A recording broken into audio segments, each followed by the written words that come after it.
This section examines vehicle heating and ventilation systems. To improve driver and passenger safety, a supply of fresh air is necessary to reduce fatigue and maintain comfort.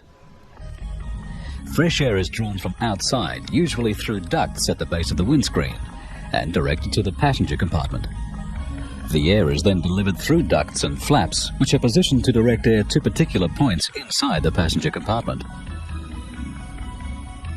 These flaps can be controlled by cables, by vacuum servos, or by electric servos. In this way, air can be directed to the face ducts, floor ducts, window demisting ducts, and rear passenger compartment ducts. A fan driven by an electric motor is used to assist the air to flow through the passenger compartment when demands are high or when vehicle speeds are low. In internal combustion engines, much of the heat generated is lost to the atmosphere or wasted. Some of this heat can be used to heat the incoming air to a comfortable level when required by the vehicle occupants. Engines that are liquid-cooled direct heated coolant to a heater core to heat the air. The heater core is a small radiator consisting of tubes, fins, and tanks. It is mounted under the dash panel inside the air plenum chamber, where air can be passed across the core fins and into the vehicle interior. The heater core is connected to the engine's cooling system by flexible rubber hoses, which allow for movement and a reduction in the level of engine noise and vibration transmitted into the passenger compartment.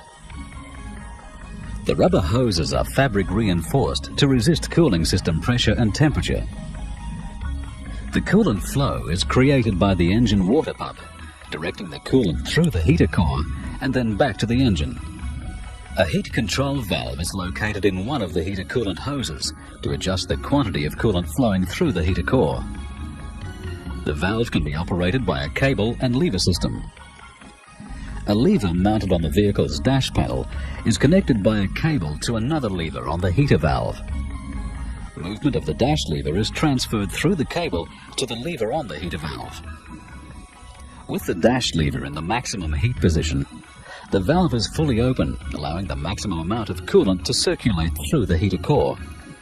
When the engine is at normal operating temperature, some of the heat in the heater fins is transferred to the air passing over them. The heated air can then be directed to raise the temperature in the passenger compartment.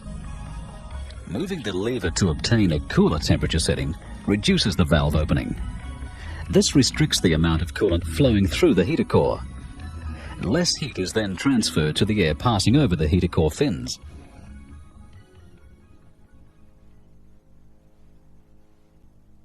This section examines the basic principles of air conditioning.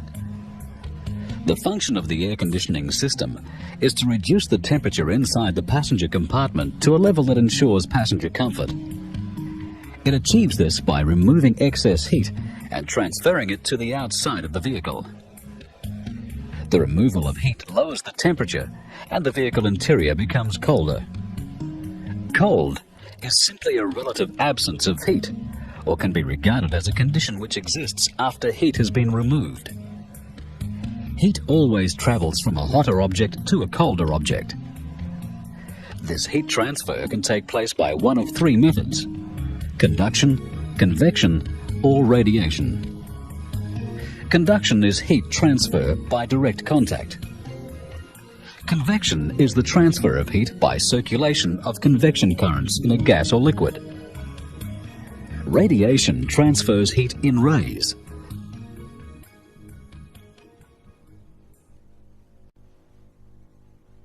For any given application, the air conditioning system must have sufficient capacity to remove the quantity of heat necessary to lower the vehicle interior temperature to an acceptable level.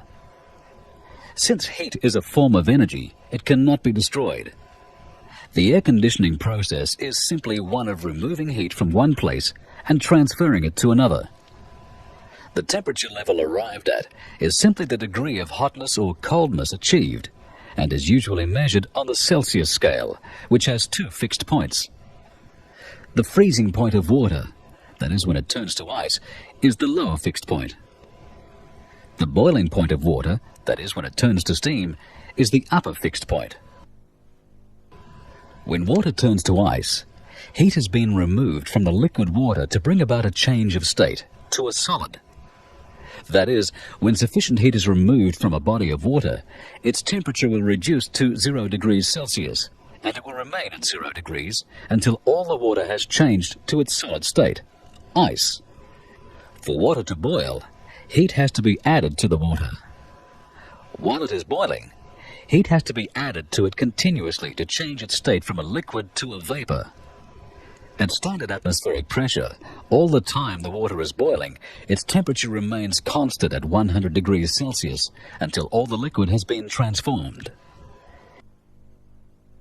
If the water vapor is contained and the same amount of heat is removed from it, then it will condense back into a liquid.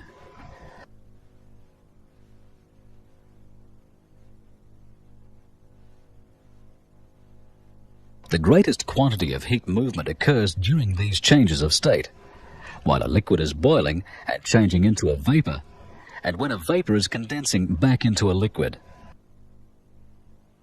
This is known as latent heat. If a liquid is subjected to pressure, its boiling point is raised. Therefore, a higher temperature must be achieved to make it boil and change to a gas. Subjecting water in a closed container to a pressure of 100 kilopascals above atmospheric will raise its boiling point to approximately 120 degrees Celsius. Similarly, if the pressure in the container is reduced, then the boiling point will also be reduced.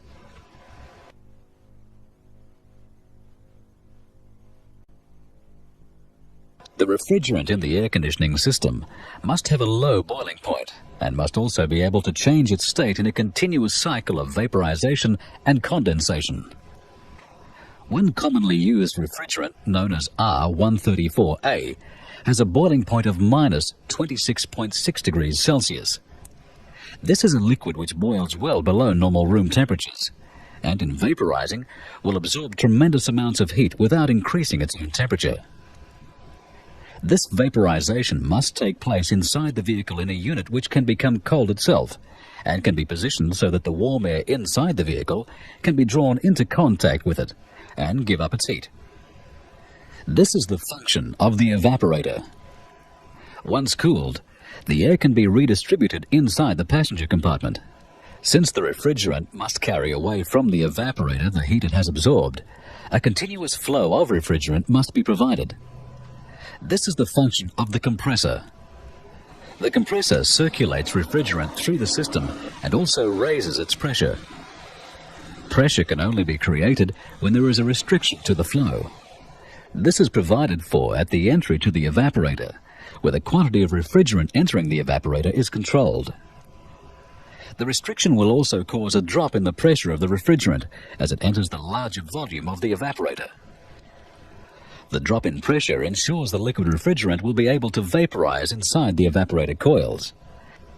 Heat is absorbed from the air passing over the external evaporator fins into the vaporizing refrigerant. The low-pressure, low-temperature refrigerant is drawn away from the evaporator by the intake side of the compressor. The heat contained in the refrigerant must then be given up to the outside air, and it must change its state back to a liquid to continue its cycle. This is the function of the condenser. The restriction to flow at the entry of the evaporator allows the outlet side of the compressor to build up pressure on the high-pressure side of the system. The low-pressure, low-temperature vapor drawn into the compressor is discharged as a high-pressure, high-temperature vapor. The temperature of this high-pressure vapor is now considerably above ambient air temperature. The high-pressure vapor passes into the condenser coils and gives up its heat to the airstream flowing across the external condenser fins. The removal of this heat causes the refrigerant to fall in temperature, and in doing so, also causes it to condense back into a liquid. This happens within the condenser coils, and the high-pressure, still high-temperature liquid exits from the condenser to flow on through the system.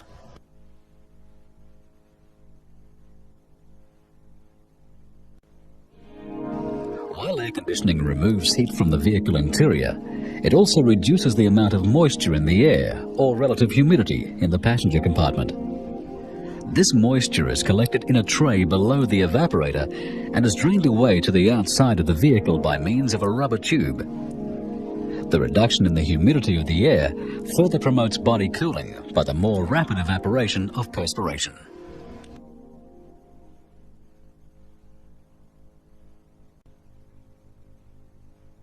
In a fixed orifice tube system, the components necessary for system operation are the condenser, the evaporator, the compressor, the orifice tube, the accumulator, connecting pipes and hoses, a thermostat, blower fans, and pressure switches.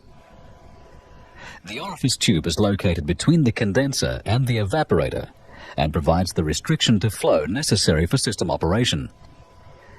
When the air conditioning system is switched on, an electromagnetic clutch is energized on the compressor drive plate, and the compressor is driven by the engine crankshaft. Vaporized refrigerant is drawn from the low-pressure side of the system by the compressor. It is discharged from the compressor as a high-pressure, high-temperature vapor and flows to the condenser where it is cooled by the air flowing across the condenser coils and fins. The reduction in temperature causes the refrigerant vapor to condense and turn into a liquid, which flows to the filter and then to the orifice tube. The liquid refrigerant loses pressure by flowing through the fine tube and is then forced to expand suddenly by passing through the nozzle and entering the larger volume of the evaporator. The drop in pressure causes the low-pressure, low-temperature liquid to boil, and this liquid mist evaporates rapidly in the evaporator coils, absorbing heat from the air passing across the external fins. The cooled air is directed to the interior of the vehicle by blower fans. The refrigerant in the evaporator flows onto the accumulator. The accumulator acts as a storage volume for the refrigerant and also separates liquid from vapor. Refrigerant vapor enters at the top of the accumulator. Any liquid refrigerant falls to the bottom. The accumulator is made from aluminium and has a large surface area. This assists the final evaporation of any liquid refrigerant leaving the evaporator. Refrigerant vapor is drawn off from the top of the accumulator through the outlet tube by the compressor. At the bottom of the outlet tube is a small hole which allows a small amount of any lubricating oil that settles at the bottom of the accumulator to be drawn to the compressor. The accumulator also contains filters and desiccants, which remove impurities and moisture from the refrigerant as it passes through.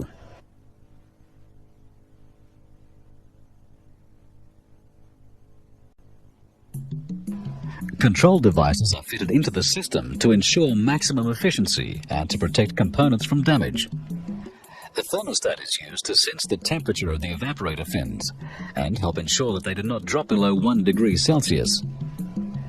If the temperature of the fins were to drop to 0 degrees Celsius or less, moisture condensing out of the air would freeze on the unit and block the airflow through the evaporator. When the fins of the evaporator drop to 1 degree Celsius, the thermostat contacts open. This breaks the electrical circuit to the compressor clutch and stops the compressor from circulating refrigerant. When the evaporator temperature rises, usually to about 4 degrees Celsius, the contacts close and the electrical circuit to the compressor clutch is restored. The fixed orifice tube cannot alter the amount of refrigerant entering the evaporator. Therefore, as extra cooling is required and the heat load on the system increases, the compressor cycles on for longer periods. As the heat load decreases, the compressor cycles off for longer. This cycling adjusts the system to the heat load. System protection against high pressures is provided by a high-pressure switch mounted in the high-pressure line between the condenser and the orifice tube. High temperatures and pressures may develop if the condenser is unable to transfer its heat effectively to the outside air. This may be due to blockage of the condenser fins or an inoperative electric fan. If this occurs, the high-pressure switch open circuits the compressor clutch and prevents the compressor from circulating refrigerant. If a leak develops and the refrigerant is low in charge, a low-pressure switch on the low-pressure side of the system turns the compressor off when the system pressure falls below a set value. As lubricating oil is carried around the system by the refrigerant, this prevents damage to the compressor due to lack of lubricating oil.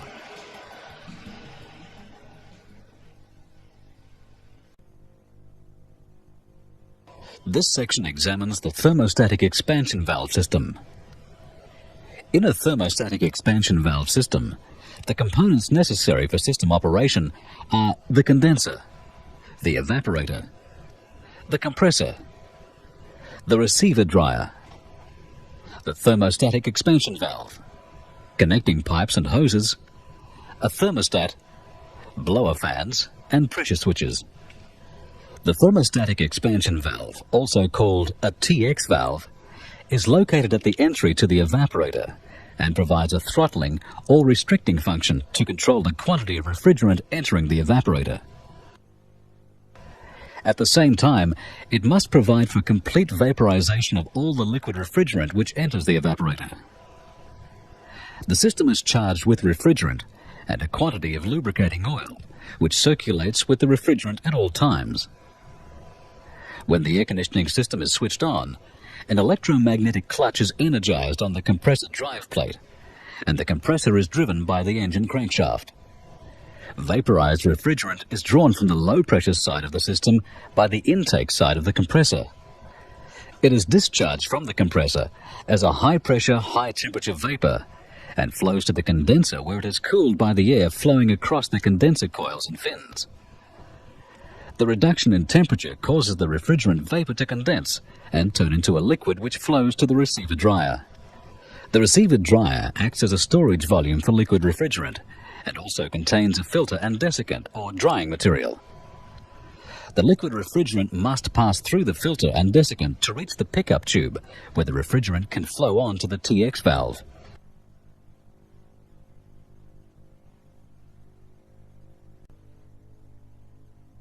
At the TX valve, the amount of liquid refrigerant flow is determined by the action of a spring-loaded valve, which is controlled by different pressures on each side of a connecting diaphragm. The pressure in chamber A is determined by a temperature sensing bulb, which is taped to the evaporator outlet and insulated from air temperatures. The sensing bulb is filled with refrigerant and is connected to chamber A by a capillary tube. The temperature at the evaporator outlet determines the pressure in the bulb. Higher temperatures will give higher pressures, and this will tend to open the valve wider and allow more refrigerant to flow through. Lower temperatures will give lower pressures. This will tend to close the valve and reduce the flow of refrigerant. The pressure in chamber B is determined by the refrigerant pressure in the evaporator and by the force supplied from the valve spring, often called a superheat spring. The spring is designed to ensure that the temperature of the refrigerant leaving the evaporator is between 2 degrees Celsius to 9 degrees Celsius higher than the boiling point of the refrigerant at the current operating pressure. This difference in temperature is called superheat, and it ensures that all liquid refrigerant which enters the evaporator is vaporized before it leaves. When the compressor switches on, the suction from the compressor removes refrigerant vapor from the evaporator and lowers its pressure. This reduces the pressure in chamber B and allows the pressure in chamber A to move the valve away from its seat by the action of the diaphragm. High-pressure liquid flows through the orifice and enters the evaporator as a low-pressure liquid. The liquid expands into the larger volume of the evaporator, causing a reduction in its pressure, and this, together with heat from the air passing over the evaporator fins, causes it to vaporize. The temperature of the refrigerant leaving the evaporator is interpreted by the sensing bulb attached to the outlet. If the temperature is low, the refrigerant in the sensing bulb will contract, and pressure in chamber A of the TX valve will reduce. The diaphragm moves, and the valve moves towards the valve seat to reduce the quantity of refrigerant entering the evaporator. If the temperature is high, the refrigerant in the sensing bulb expands and exerts more pressure in chamber A, causing the valve to move away from its seat and allowing more refrigerant to enter the evaporator. The amount of refrigerant flowing depends on the quantity of heat to be removed from the air passing over the evaporator fins. More heat means that more refrigerant is required to remove it. Less heat means that less refrigerant is required. A number of control devices are fitted into the system to ensure maximum efficiency, and these operate as described in the section on the fixed orifice system.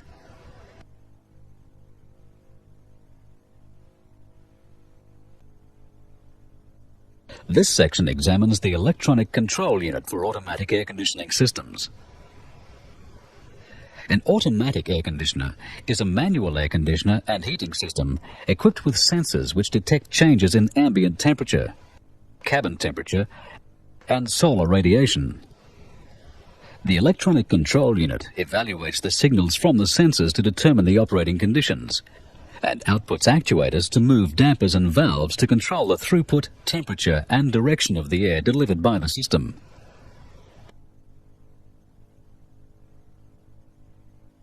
The climate control system can be operated in manual mode, where the operation is similar to a normal heater and air conditioner system. The driver determines where the air is delivered, the volume of air delivered, and its temperature. Or it can be operated in full automatic mode. In full automatic mode, the electronic control unit receives signals from sensors and controls the flaps and valves of the heating and air conditioning systems to create a blend of air that matches the temperature that is selected by the occupants. The electronic control unit, or ECU, contains a microcomputer. It is constructed from printed circuitry and has a large number of electrical components and electronic devices. It is normally housed in a metal or plastic container, and on some automatic climate control air conditioning systems, the control panel is part of the electronic control unit. The electronic control unit receives signals in the form of voltages from the ambient air temperature sensor, the cabin air temperature sensor, the coolant temperature sensor, the evaporator temperature sensor, sun load sensor, and the control panel. The electronic control unit compares these voltage values with values stored in its memory. If a difference in values occurs, the electronic control unit changes the position of actuators. The actuators are electric solenoids and electric motors which control the position of doors and taps either directly or by vacuum servos. The electronic control unit also controls the speed of the interior ventilation fan. The speed of the fan is infinitely variable between a stopped condition and the fan's maximum speed. Some actuators provide a feedback signal to the electronic control unit in the form of a voltage signal. This signal is used by the electronic control unit to determine what position the actuators are in and whether or not they are moving.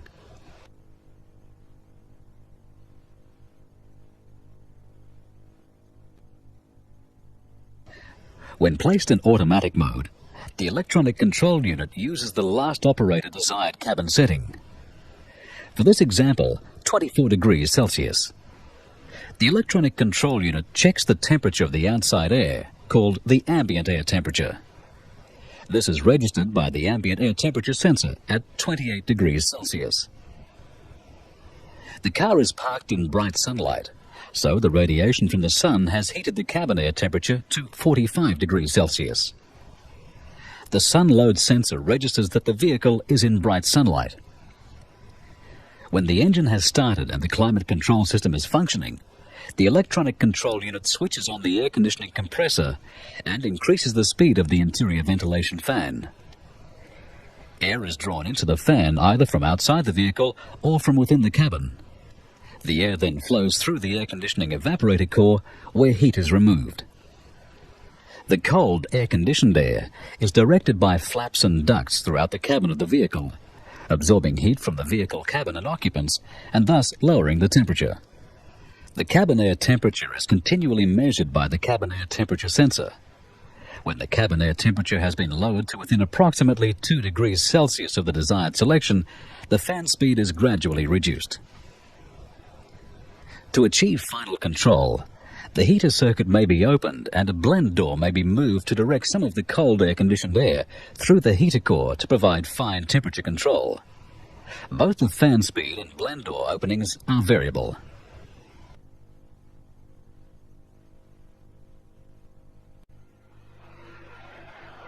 If the vehicle is driven from sunlight into shade, less radiated heat is applied to the cabin interior through the cabin glass. The climate control system will have less heat to remove from the cabin of the vehicle. A sun load sensor located on the dash changes the signal that it sends to the electronic control unit. The electronic control unit registers this change in signal and will usually increase the amount of air that can flow across the heater core to compensate for the lower amount of heat radiated into the cabin. As the vehicle is driven out of the shadow, the sun load sensor again changes its output, and this is registered by the electronic control unit. More sunlight means more heat radiated to the cabin interior through the cabin glass, so the amount of air flowing through the heater core may be reduced. Many electronic control units have a self-diagnostic function, which assists in locating faults that may be present in the electric system of the climate control system. Fault codes can be displayed on the vehicle's display screen. Each code represents a circuit and components whose signals are outside of the limits expected by the electronic control unit. The fault codes are stored in the electronic control unit's memory until they are cleared during servicing.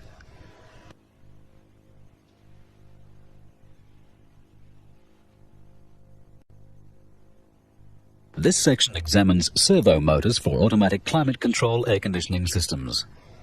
Servo motors are used to control flaps and valves in the heater and air conditioning systems.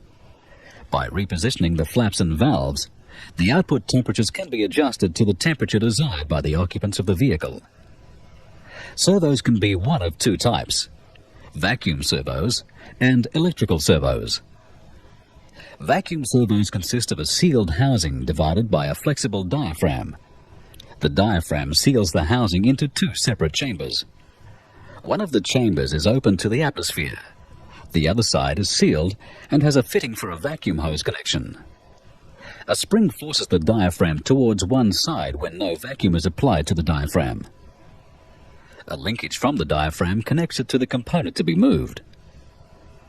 When vacuum is supplied to the sealed side of the diaphragm, a difference in air pressure occurs across the diaphragm. The force developed overcomes the spring force and the diaphragm moves, compressing the spring and moving the linkage. Admitting air to the vacuum side of the diaphragm allows the spring to return the diaphragm to the rest position. Some diaphragms use two sealed chambers, with neither end open directly to the atmosphere. When movement is desired, vacuum is applied to one side of the diaphragm and atmospheric air pressure to the other. The vacuum delivered to the diaphragm chamber can be controlled by a solenoid valve. When the electronic control unit wants to move a damper flap, it grounds the electrical circuit for the solenoid winding. Vacuum from a storage tank is applied through the solenoid valve to the diaphragm. To release the diaphragm, the electronic control unit open circuits the solenoid, and the diaphragm returns to the rest position.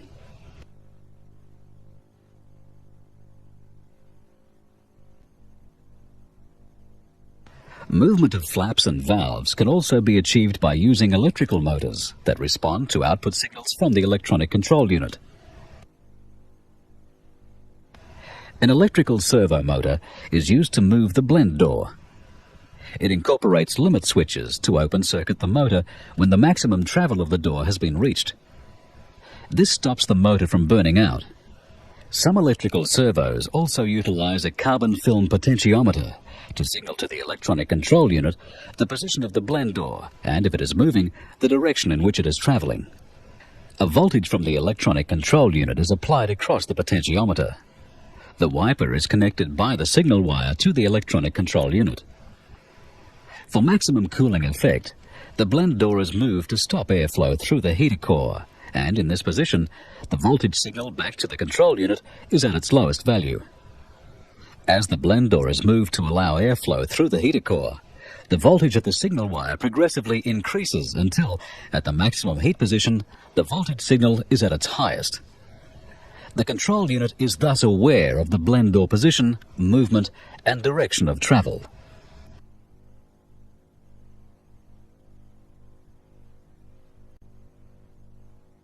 This section examines sensors for automatic climate control air conditioning systems. The electronic control unit needs to know the temperature of the outside air the cabin air temperature, the temperature of the air conditioning evaporator, the temperature of the coolant circulating through the heater core, and if the vehicle is in bright sunlight. In most instances, the temperature sensors used in the climate control air conditioning system are thermistors. Although they may vary in appearance, their general operating characteristics are the same. These are solid-state electronic devices that change their resistance in response to temperature. As the temperature of the sensor increases, the resistance decreases. They are known as NTC resistors, as they have a negative temperature coefficient. When connected into a circuit, the sensor changes the voltage at the electronic control unit. The electronic control unit reads the sensor voltage as the temperature and compares this reading with information stored in its memory. The ambient air temperature sensor measures the temperature of the outside air. It is usually located in front of the air conditioning condenser, where the forward motion of the vehicle and the action of the condenser fans forces air over the sensor. If the outside air is cold, the resistance of the ambient air temperature sensor will be high, and the voltage at the electronic control unit will be high. If the outside air temperature sensor is hot, the ambient air temperature sensor resistance will be low, and the voltage at the electronic control unit will be low. The cabin air temperature sensor is mounted in a tube-type device called an aspirator. One end of the tube is open to cabin air, and the other is connected to the interior fan. Operation of the interior fan creates a flow of air through the aspirator. The temperature of the cabin air flowing through the aspirator controls the signal sent to the electronic control unit.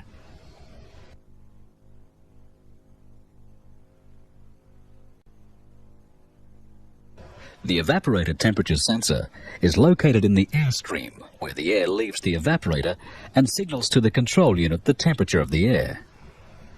The coolant temperature sensor for the engine management system signals to the climate control ECU the temperature of the coolant flowing in the heater core. Some climate control systems have a separate coolant temperature sensor, usually located near the engine management coolant sensor.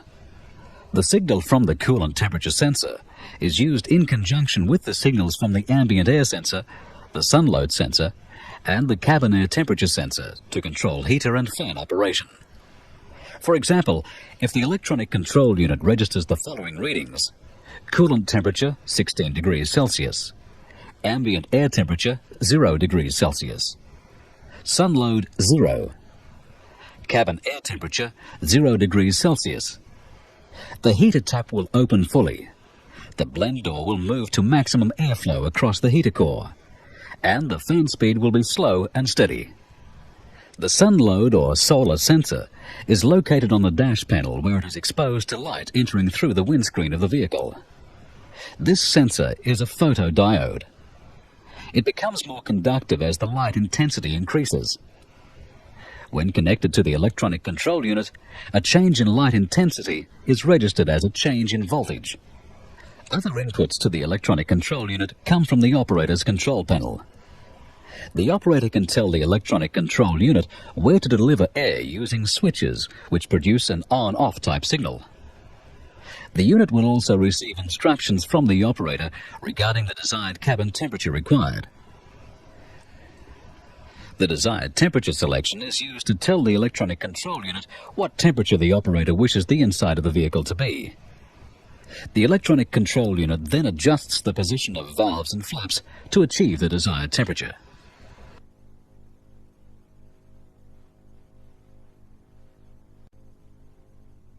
This section examines blower speed controls. The blower motor supplies the airflow to move air around the inside of the passenger compartment. It is located in the ventilation system before the air conditioning evaporator. In a manual air conditioner, the switch connects resistors in series with the motor to control its speed. The higher the resistance connected in series with the motor, the slower that motor will operate. Reducing the series resistance increases the motor operating speed. Most air conditioning systems use 2 resistors to give 3 driver-selectable speeds of the fan motor. In climate control systems, the speed of the fan motor can be controlled electronically by the control unit modulating a pulse width signal. A longer pulse width will produce a higher fan speed. The electronic control unit changes the fan motor speed automatically, depending on the difference between the interior cabin temperature and the set temperature. When the difference in temperature is large, the fan speed is increased to increase air circulation through the cabin. When the difference in temperature decreases, the fan motor speed decreases. This gives an infinitely variable fan speed between 0 and maximum speed. The change is progressive.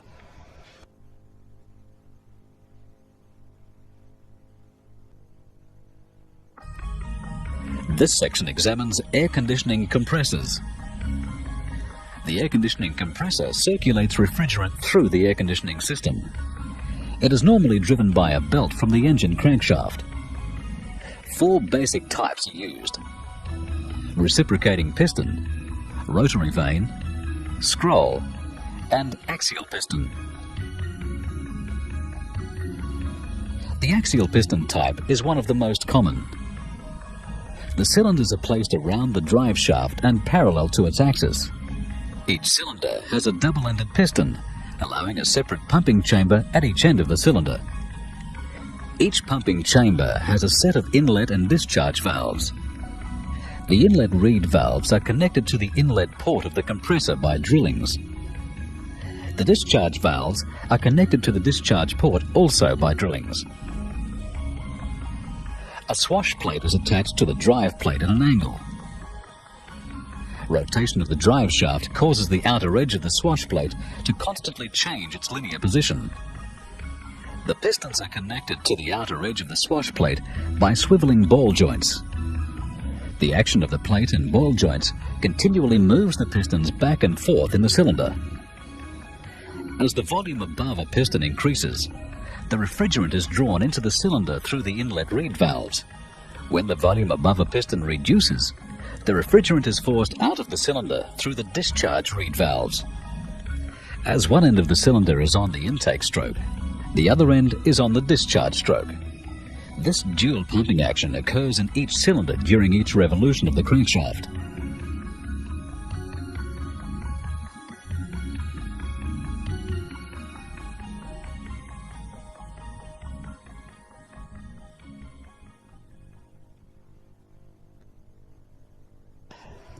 This section examines air conditioning condensers and evaporators.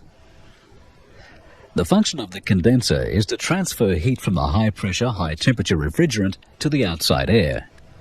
In light vehicle applications, it is normally positioned in front of the radiator, where it is exposed to maximum ram airflow when the vehicle is in motion. The airflow is assisted by the engine cooling fan or by an auxiliary electric fan, and these must create sufficient airflow when the vehicle is stationary.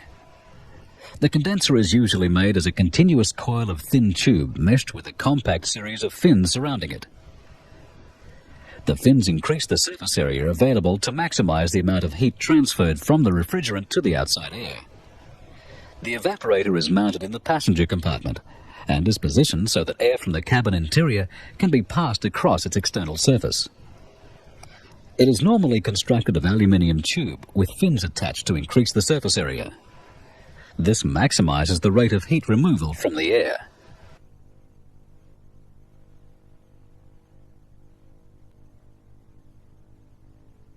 This section examines air conditioning receiver dryers. The receiver dryer is normally mounted in the high pressure line between the condenser and the TX valve. It receives liquid refrigerant from the condenser, which it stores until required by the TX valve. The receiver dryer is a sealed metal canister which contains filters to remove impurities and desiccants to absorb moisture. High-pressure liquid enters the receiver dryer and passes down through the filter and desiccant material. It exits via the pickup tube at the bottom of the canister and moves on to the expansion valve.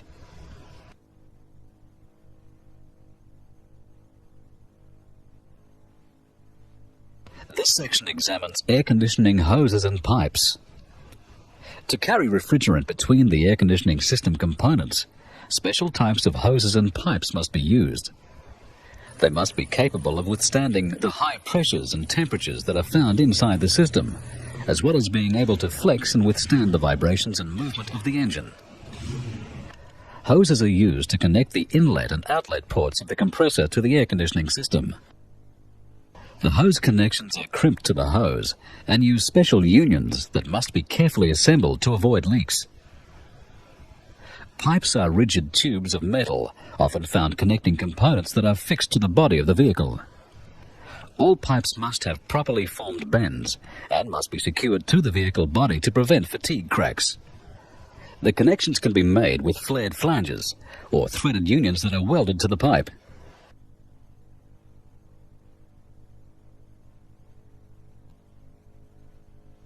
The thermal expansion valve, the TX valve, is constructed of cadmium-plated steel or of aluminium.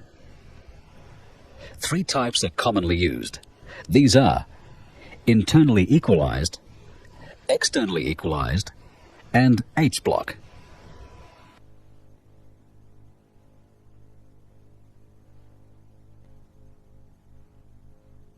This section examines thermostats. When warm air passes across the evaporator fins, the cooling action causes water vapor in the air to condense and adhere to the fins in the form of water droplets. If the temperature of the fins drops to 0 degrees Celsius or below, ice will form on the fins, restrict the airflow, and prevent heat being transferred to the refrigerant. A thermostat is used to monitor the temperature of the evaporator fins and control system operation within set limits.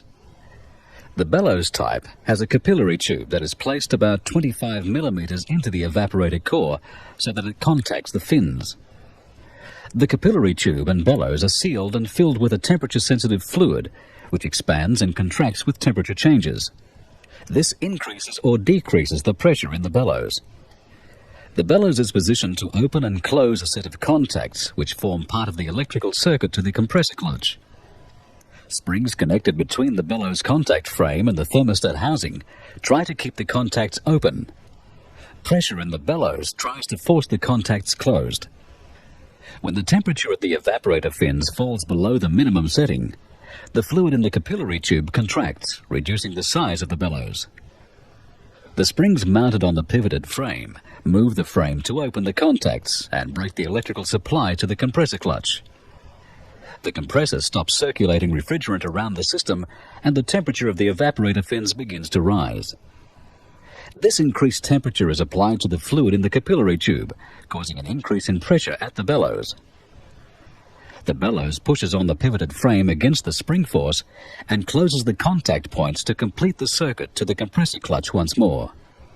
Circulation of refrigerant is resumed and system operation recommences. The thermostat usually cycles the system between a minimum of 2 degrees centigrade and a maximum of 8 degrees centigrade to maintain the evaporator at the required temperature.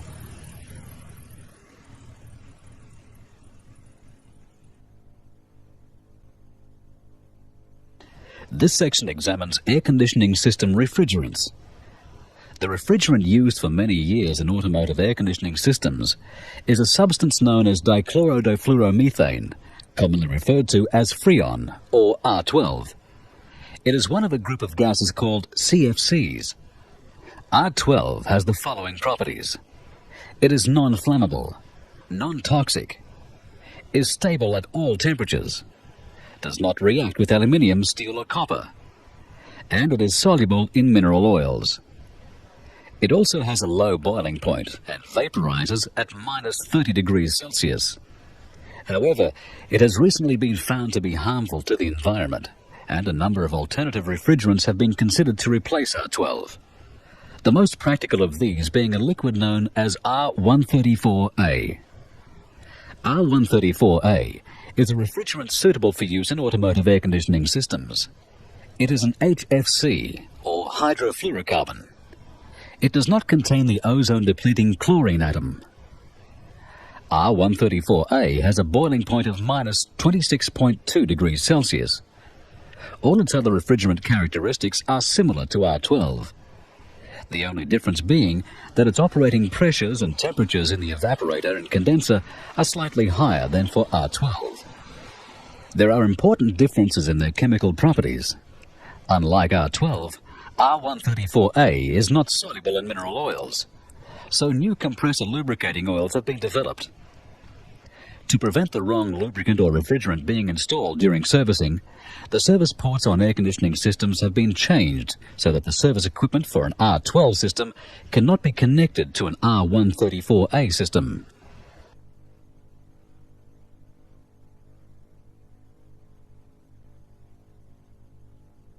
This section examines pressure switches. High pressures and low pressures can cause severe damage to air conditioning system components. High pressure switches are mounted in the high pressure side of the system and have their switch contacts in series with the compressor clutch circuit. If the pressure exceeds the switch setting, the switch will open circuit the compressor clutch and the compressor will stop circulating refrigerant. Low pressure switches are mounted in the low pressure side of the system and are also connected in series with the compressor clutch. Low pressures can occur in air conditioning systems when the refrigerant has escaped. With no refrigerant flowing, lubricating oil flow is also reduced, and this can damage the compressor. Low pressure causes the contacts in the low pressure switch to open and break the electrical supply to the compressor clutch and stop its operation.